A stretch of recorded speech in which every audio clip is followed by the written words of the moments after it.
The First to the Thessalonians. Chapter 1. Paul, Silvanus, and Timothy, to the congregation of the Thessalonians in union with God the Father and the Lord Jesus Christ.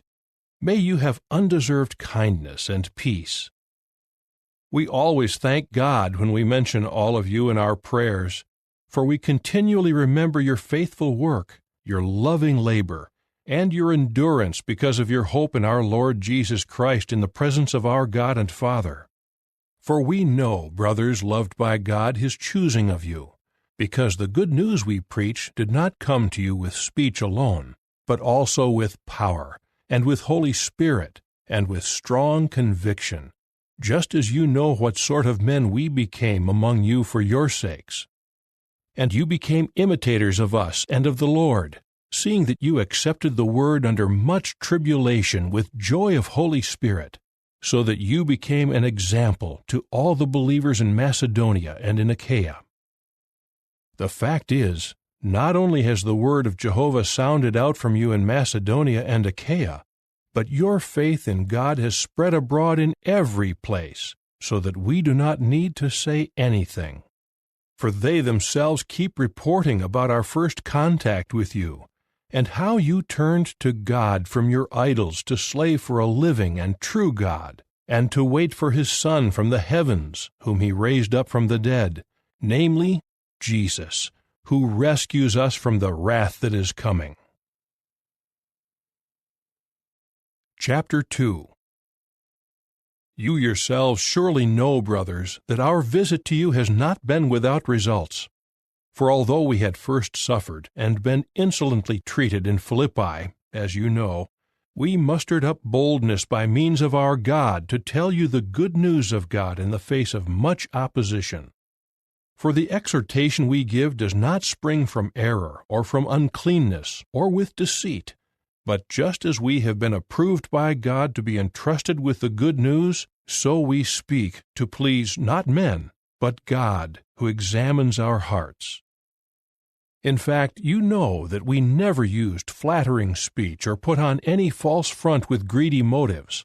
God is witness. Nor have we been seeking glory from men, either from you or from others, though we could be an expensive burden as apostles of Christ. On the contrary, we became gentle in your midst, as when a nursing mother tenderly cares for her own children. So having tender affection for you, we were determined to impart to you not only the good news of God, but also our very selves, because you became so beloved to us. Surely you remember, brothers, our labor and toil. We were working night and day so that we would not put an expensive burden on any one of you when we preached the good news of God to you. You are witnesses, God is also, of how loyal and righteous and blameless we behaved toward you believers. You well know that we kept exhorting and consoling you and bearing witness to each one of you, just as a father does his children, so that you would go on walking worthily of God, who is calling you to His kingdom and glory. Indeed, that is why we also thank God unceasingly, because when you received God's word, which you heard from us, you accepted it not as the word of men, but just as it truthfully is, as the word of God, which is also at work in you believers. For you, brothers, became imitators of the congregations of God in union with Christ Jesus that are in Judea, because you suffered at the hands of your own countrymen the same things that they also are suffering at the hands of the Jews, who even killed the Lord Jesus and the prophets, and persecuted us. Furthermore, they are not pleasing God, but are against the interests of all men, as they try to prevent us from speaking to people of the nations, so that these might be saved. In this way, they always fill up the measure of their sins. But His wrath has at last come upon them. But when we were separated from you, brothers, for just a short time, in person, not in our hearts, because of our strong desire, we made every effort to see you in person. For this reason we wanted to come to you, Yes, I, Paul, tried not just once, but twice. Yet Satan cut across our path. For what is our hope or joy or crown of exaltation before our Lord Jesus at His presence? Is it not in fact you? You certainly are our glory and joy. Chapter 3. So when we could bear it no longer, we thought it best to stay on alone in Athens, and we sent Timothy, our brother and God's minister in the good news about the Christ, to make you firm and comfort you regarding your faith, so that no one might be shaken by these tribulations. For you yourselves know that we cannot avoid suffering such things. For when we were with you, we used to tell you in advance that we would suffer tribulation, and that is what has happened, just as you know. That is why, when I could bear it no longer, I sent to learn of your faithfulness, in case somehow the tempter might have tempted you, and our labor might have turned out to be in vain.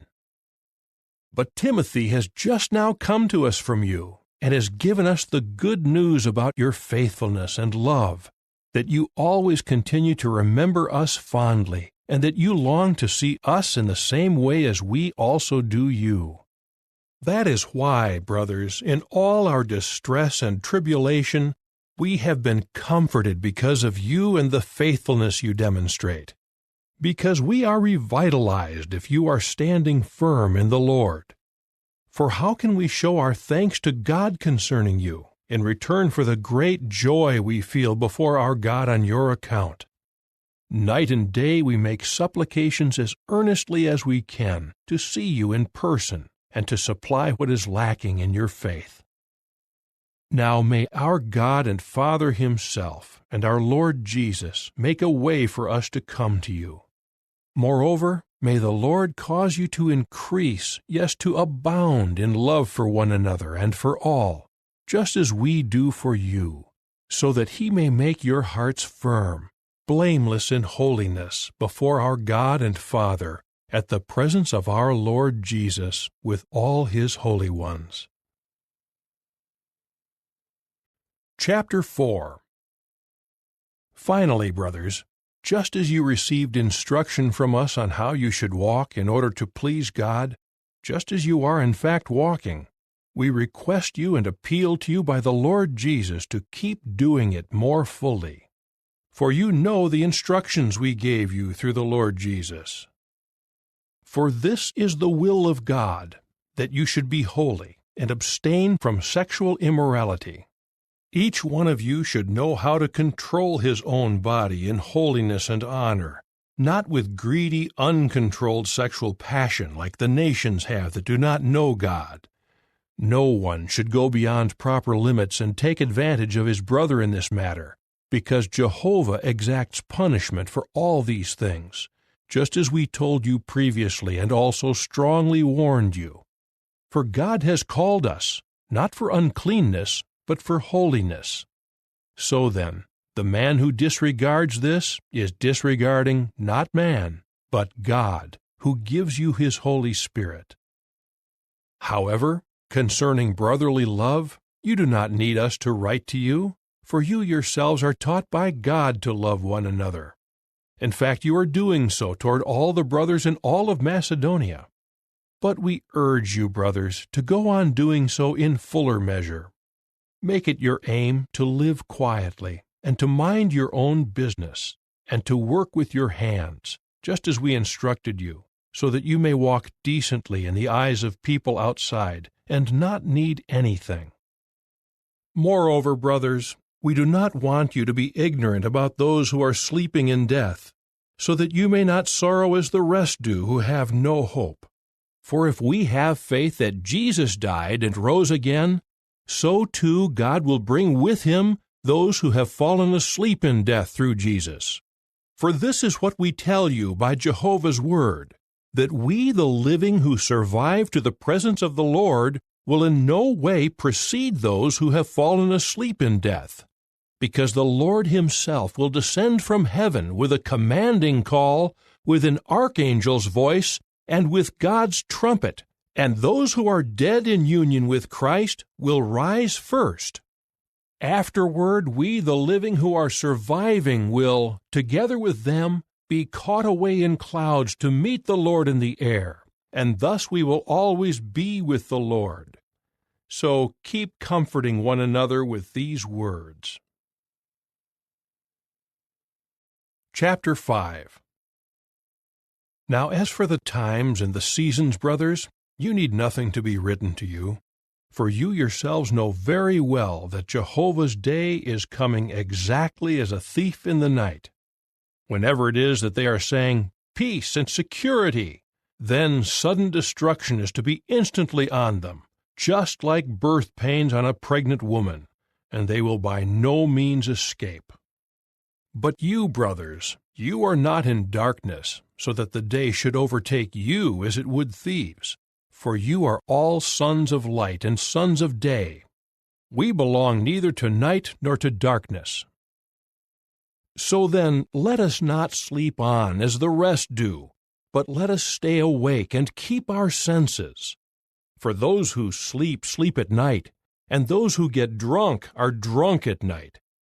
But as for us who belong to the day, let us keep our senses and put on the breastplate of faith and love, and the hope of salvation as a helmet, because God assigned us not to wrath, but to the acquiring of salvation through our Lord Jesus Christ. He died for us, so that whether we stay awake or are asleep, we should live together with Him. Therefore, keep encouraging one another and building one another up, just as you are in fact doing. Now we request you, brothers, to show respect for those who are working hard among you, and presiding over you in the Lord, and admonishing you, and to give them extraordinary consideration in love because of their work. Be peaceable with one another. On the other hand, we urge you, brothers, to warn the disorderly, speak consolingly to those who are depressed, support the weak, be patient toward all. See that no one repays injury for injury to anyone, but always pursue what is good toward one another and to all others. Always be rejoicing. Pray constantly. Give thanks for everything. This is God's will for you in Christ Jesus. Do not put out the fire of the Spirit. Do not treat prophecies with contempt. Make sure of all things. Hold fast to what is fine. Abstain from every form of wickedness. May the God of peace Himself sanctify you completely, and may the spirit and soul and body of you, brothers, sound in every respect, be preserved blameless at the presence of our Lord Jesus Christ. The one who is calling you is faithful, and He will surely do so. Brothers, keep praying for us. Greet all the brothers with a holy kiss. I am putting you under the solemn obligation by the Lord to have this letter read to all the brothers. The undeserved kindness of our Lord Jesus Christ be with you.